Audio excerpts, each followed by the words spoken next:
السلام عليكم سومالي وآدي يعني دي السلام يا بقول كبل وبقول ميل الدنيا ده يدافع عالم كجوك تنبه مقعي وعبد الله الشيخ حسن إن آدي وحن وقوم هالعلنا يا ولا لها نلا صعدة لما أنتو ميل كسوي تشوغان وحن ما أنتي دين وضعي إن أدونك وكدحي سحر برا عاد وبلارن maadaama sixir bararkaas aadka u ballaaran adduunka ka dhacay adduunka sahan baan ku sameeyey sahankaas aan sameeyeyna waxaan ku ogaaday waddanka keliya hadduu isku tashado ka gaari kara guul iyo horumar iyo dhaqaale sharaf la heli karaa isna celcelin karaa inuu yahay waddanka Soomaaliya anigoo u eegaya afartaa shay oo kala ah kow in waddanka Soomaaliya uu leeyahay laba webi oo muuqda oo la isticmaalo iyo laba webi oo qarsoon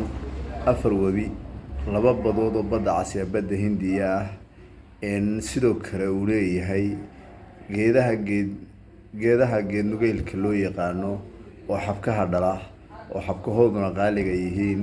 sidoo kale dhulku uu leeyahay geedaha geed miroodka ah oo mirahoodu qaaliga yihiin sidoo kale dhulkan ay ku badan tahay geedaawaadka nooc kasta oo loo dhigo maadaama aan dhinacyo kale ka eegay dhulkani uu leeyahay khayraadyo dunida la dhammaystay oo dihin oo tiro badan oo ayagana ay ka mid tahay macdanta qaarkeed iyo ugxanta badaha iyo sidoo kale waxyaalaha loo yaqaano gaaska naaftada baasiinka iyo adeegyada saliidaha sidoo kale waddankani waxa uu leeyahay haybad dunida aysan lahayn wuxuu leeyahay dhul buura ah iyo dhul bannaan ah wuxuuna leeyahay dhul qabooba ah iyo dhul maaragtay kulayl ah iyo sidoo kale dhul dhexdhexaad ah maadaama aan dhinac walba u eegay dhulkan dadka jooga haddana waa dhul dhammaantiis hal maalin la isaga socon karo qaboobaha iyo kulaylihiisa ama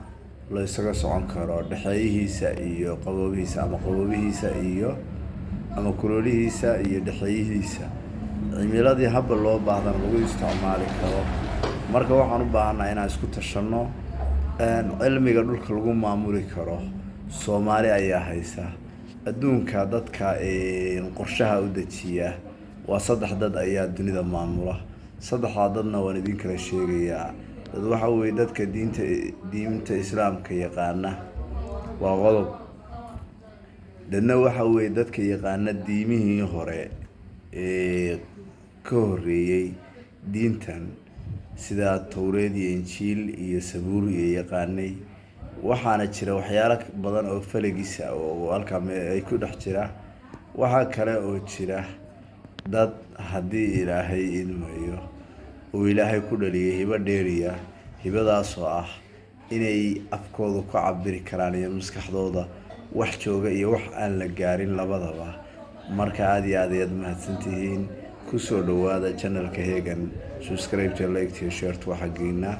waxaan idin soo wadaa fikir inta ka ballaaran maalinka bari ah ee warbixin ballaaran idin soo gelin doona waad ku mahadsantihiin warka ku xiga daawada wassalaamu calaykum waraxmatullaahi wabarakaatuh